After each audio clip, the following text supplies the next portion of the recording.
Hey all, good morning to you. I am where am I? I'm somewhere in New York, upstate New York at the moment. Um, just finishing up the wedding of Chloe Strasser to Brian, and with the Arden and Susan, obviously celebrating that great event in upstate New York, and then off to see the grandkids and our daughter and our son-in-law, of course, in Vermont. So that's where I'm at this Sunday, but it's good to be with you today. I wanted to take the time today to just talk a little bit about the future of OSLC and Creekside Commons. As you know, I'm retiring in about 9 months, May 19th, noted on the calendar. Um, and I've committed that I am kind of hands off in the process that you're all going through to both imagine and design the future of your ministry right here in Lafayette. And so I don't want to influence that in any way. And so I simply function as a kind of resource person to all the teams that are working really hard to slowly engage the wider congregation to discuss issues with the synod at council meetings, executive meetings, and other committees to begin to construct that reality for you all. And that's fantastic. But I have noticed that there is a kind of not a misconception, but not a clear awareness of the kind of um, thinking and strategy that went behind all of the conversations, all of the decisions that were made to create this partner organization that is now integrated fully into the life of our saviors called Creekside Commons. What's that all about anyway?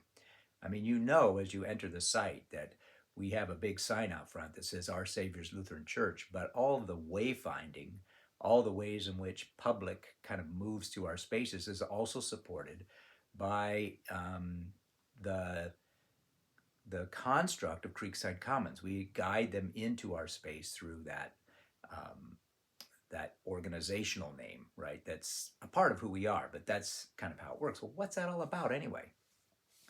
And I think what's happened over time, and I'm a little bit guilty of probably being behind some of this, is that while we were really thoughtful and strategic at the front end of developing all that, um, given what's happened with us with COVID and on, we've sort of lost touch, I think, with what was the point of all that.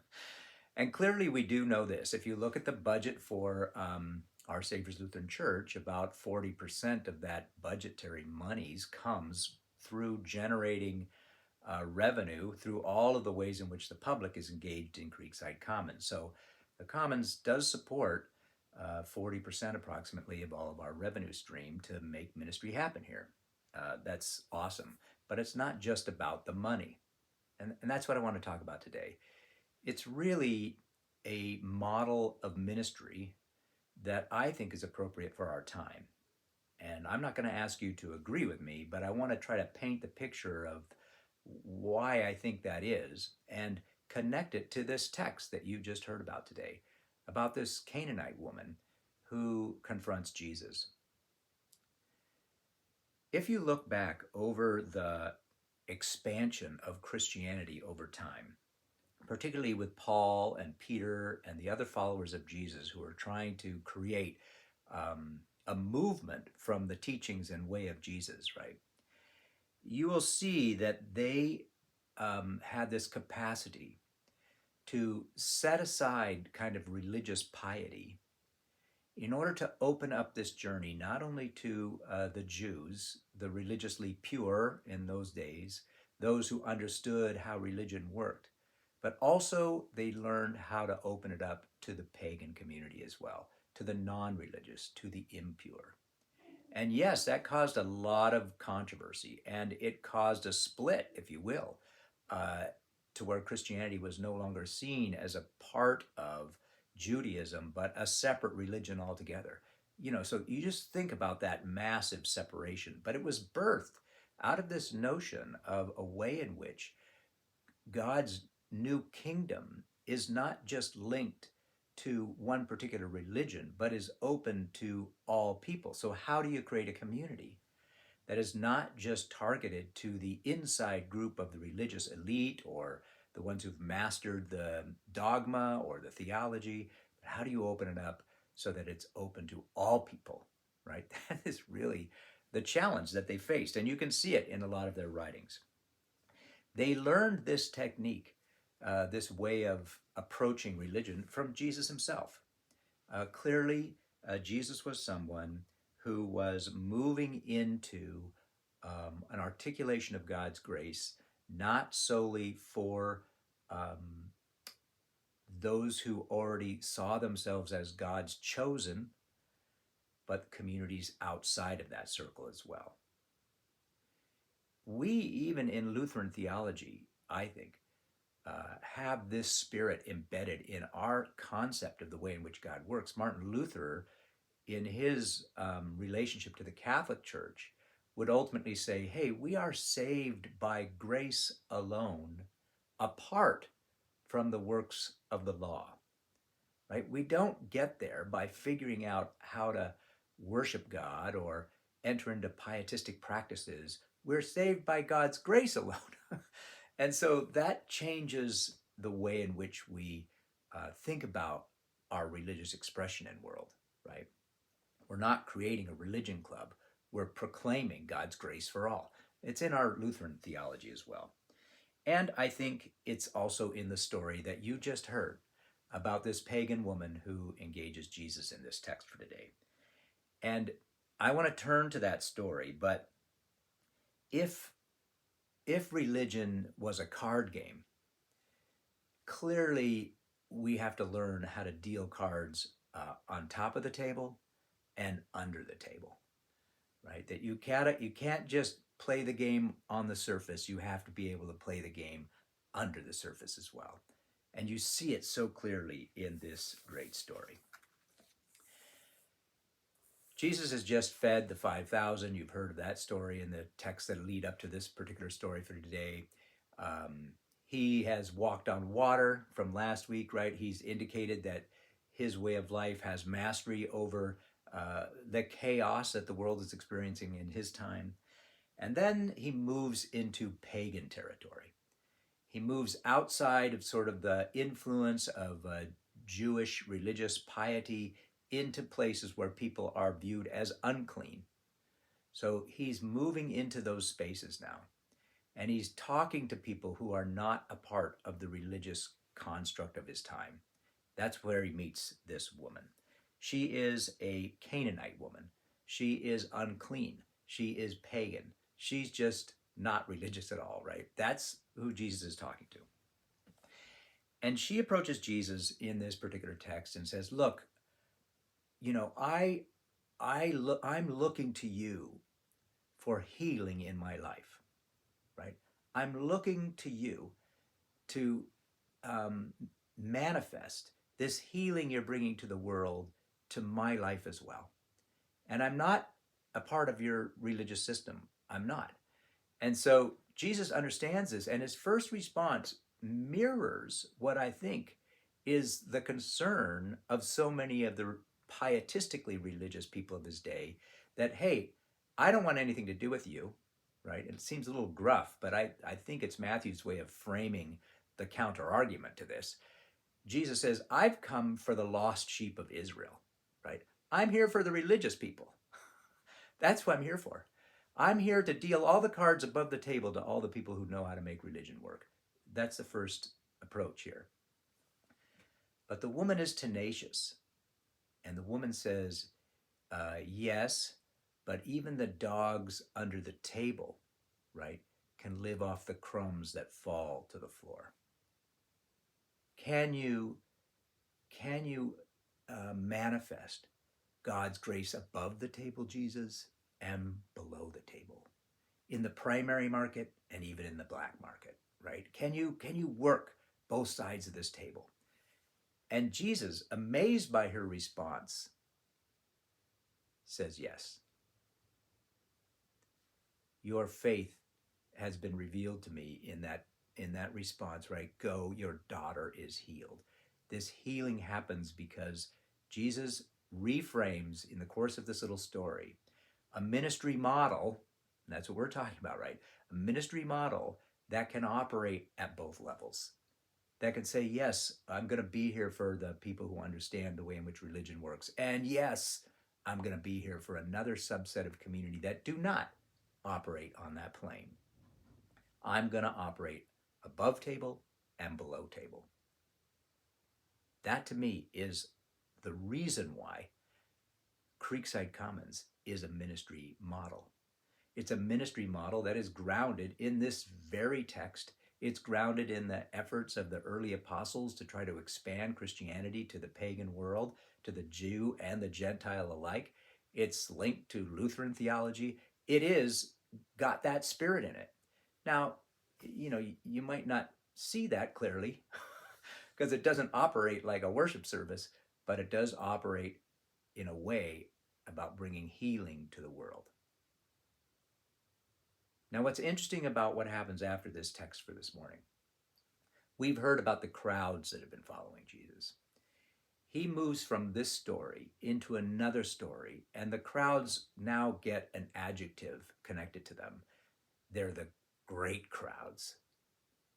They move from just the crowds to the great crowds. And the great crowds is now a mashup of both those Jews who are catching this spirit of Jesus and the Gentiles together, coming together, and the stories are all about bringing healing to them both. Wow.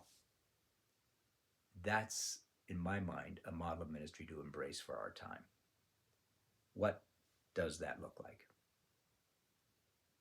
I think as a congregation, you're going to have to make a decision about how you imagine ministry happening, right? And you have to think about whether OSLC as a worshiping community and Creekside Commons as a place for the general public, that is I would call the pagan community, right? The people who are not Lutheran, EOCA Lutherans, they're not going to sing your hymns, they're not going to say your words, they're not going to do any of that, right?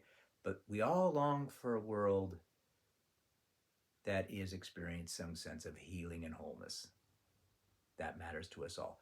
How do you project yourself in those two ways? You don't have to do it, but I do think it's tethered to the primary legacy of Jesus.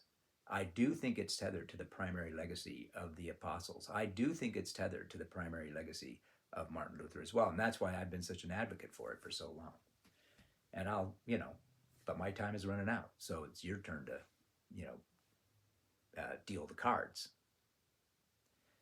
So let me finish up with a story. Been like 13 minutes, quick little story of how this works. There's a woman in the community who's not Lutheran. She's not Christian. I'm just going to call her Jane Doe. She is just your average community member, not interested in joining a congregation whatsoever. I had run into Jane Doe in some of the public work that I've been doing in the community, and I was talking to her about Creekside Commons when we first started this a long time ago. And she was curious and came to the site to take a visit because she had a group that was gathering every week to look at some of the contemporary geopolitical, social political events in the world and have a discussion group. And she came and she was so enamored by the site, by the space that we have all created and supported for so long. A site that feels like a pause, a retreat space in the middle of our busy lives, with a labyrinth out front and a creek along the backside and, your spirit lingering in the hallways. And she was so moved by the place that she decided that their group would meet every week in Oakview 1. And so they did for about a year. And the more time she spent here, the more time she saw that some of her other organizations that are seeking healing in the world would love to be on site as well. And so she began to approach the League of Women Voters to see if they might be interested in being on site. And we had a long conversation with the League of Women Voters about possibly moving their organization onto the site as a Creekside Commons partner, right? A little bit like Mount Diablo Peace and Justice or some of the other nonprofits we have. I can't remember off the top of my head at the moment. So you could feel her, right, seeing that not just, our community was not just a place where you're worshiping in a particular style or piety, but it was also open to being a space where those who found another way to bring wholeness and peace to the world, they too could participate. And she began to move closer and closer to the heartbeat of Creekside Commons as an expression of seeking healing in our world.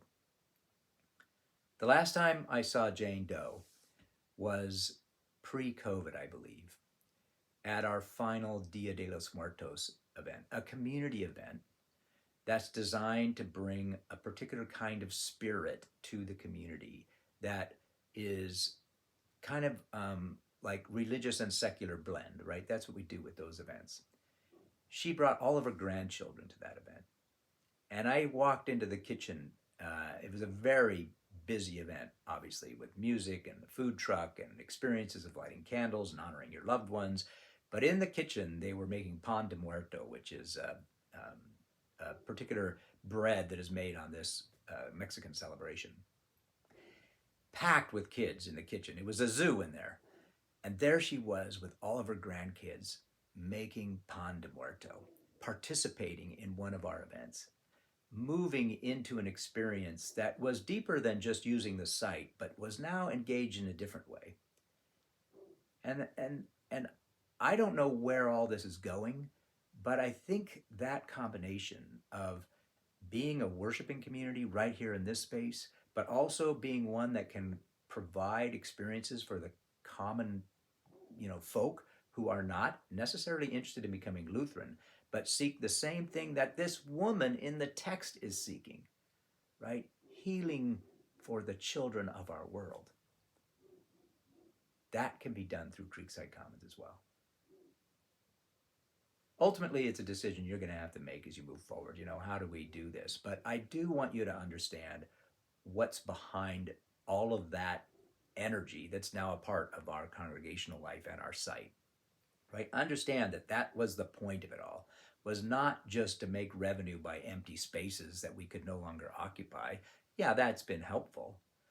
But it was also to create a model of ministry that's been implemented in all sorts of locations other than our own across the United States. We've been learning from others who are trying this. They too have struggled with some controversy about how you find the balancing act between the two. It doesn't come without its struggles. The early Christian community fought like crazy about how to find that right balance between being pietistic and kind of religion for the pagan community, right? How do we put those two things together? Big controversy about, do they have to get circumcised, right? You find that in the Bible. Do they have to eat the right kind of foods and not other foods? Do they have to wash their hands before they eat? On and on and on, right? There was all these things about how does this all work?